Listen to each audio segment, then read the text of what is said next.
اللہ الرحمن الرحیم۔ آپ دیکھ رہے ہیں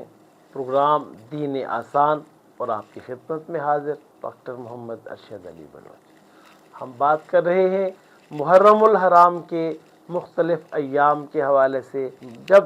یہ لشکر حسینی مدینہ سے چلا نا، مکہ تک آیا، مکہ سے پھر کربلا تک آیا، ہزاروں گلیاں اور محلے اور راستے درمیان میں آئے، تو آپ تاریخ کا کوئی بھی ورق اٹھا کر دیکھ لیں، آپ کو یہ کہیں نظر نہیں آئے گا کہ سفر کی وجہ سے کہیں معمول عبادت میں خلل آیا ہو، کہیں اس قافلے کی کوئی نماز قضا ہوئی ہو، کہیں اس قافلے کی کوئی تلاوت قضا ہوئی ہو، کہیں اس قافلے کے جو معمولات زندگی ہیں اس میں کہیں فرق آیا ہو۔ تو اعمال صالح جو ایک کامیاب انسان کے لیے ضروری ہوتے ہیں، امام عالی مقام نے مدینہ شریف سے کربلا تک آتے ہوئے ہر مرحلے پر اس بات کو ثابت کیا کہ جو اعمال صالح پر قائم رہتے ہیں ان کا جو ہے وہ نام بلند رہتا ہے۔ اور پھر میدان کرب و بلا میں پہنچنے کے بعد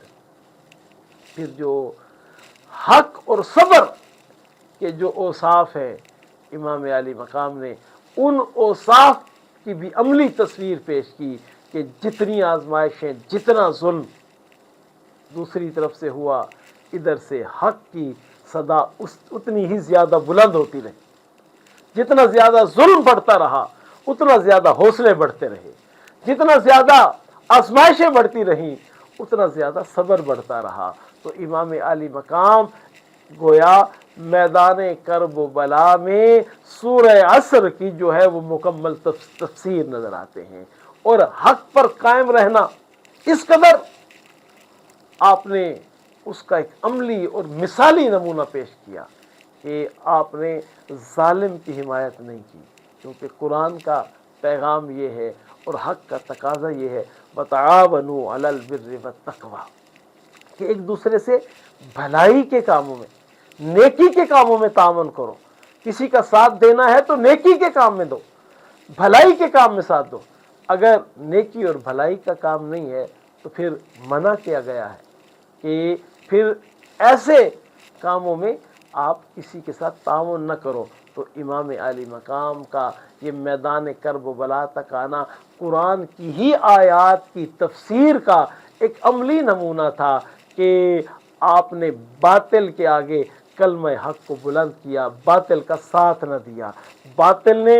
لالچ بھی دی تو آپ نے قدموں کے نیچے اسے رون دیا۔ اگر ظالم نے دھمکیاں بھی دی تو ان کو بھی آپ نے پاؤں کی ٹھوکر پہ رکھا۔ اور قرآن کا جو پیغام تھا کہ نیکی کے کاموں میں تعاون کرو، اور قرآن کا جو پیغام تھا حق پر قائم رہو، تو امام عالی مقام امام حسین رضی اللہ تعالیٰ عنہ کا میدان کرب و بلا کا کردار ہمیں قرآن کی عملی تفسیر نظر آ رہا ہے۔ ہمیں قرآن کے وہ احکامات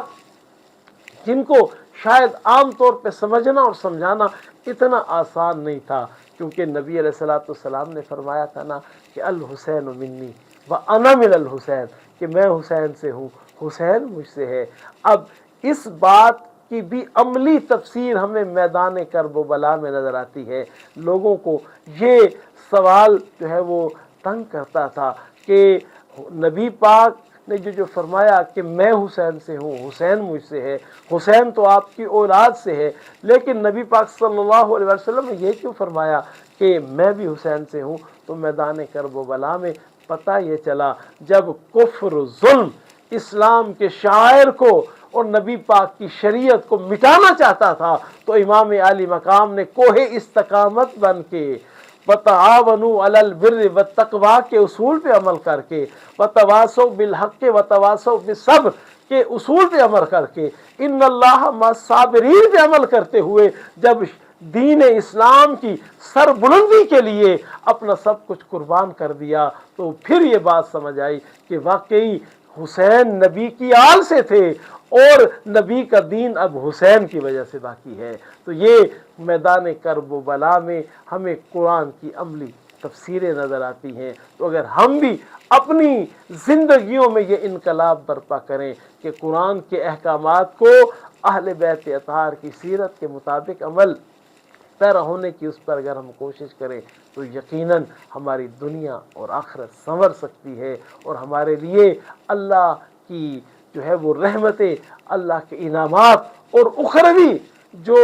راحتیں ہیں وہ ہم حاصل کر سکتے ہیں۔ تو آئیے اس بات کا عہد کریں کہ ہم بھی قرآن کو پڑھیں گے، قرآن کو سمجھیں گے، اور جس طرح اہل بیت اطہار نے قرآن پڑھ کر، قرآن سمجھ کر اس کی عملی تفسیر پیش کی، تو ہم بھی قرآن کے احکامات پر عمل پیرا ہونے کی کوشش کریں۔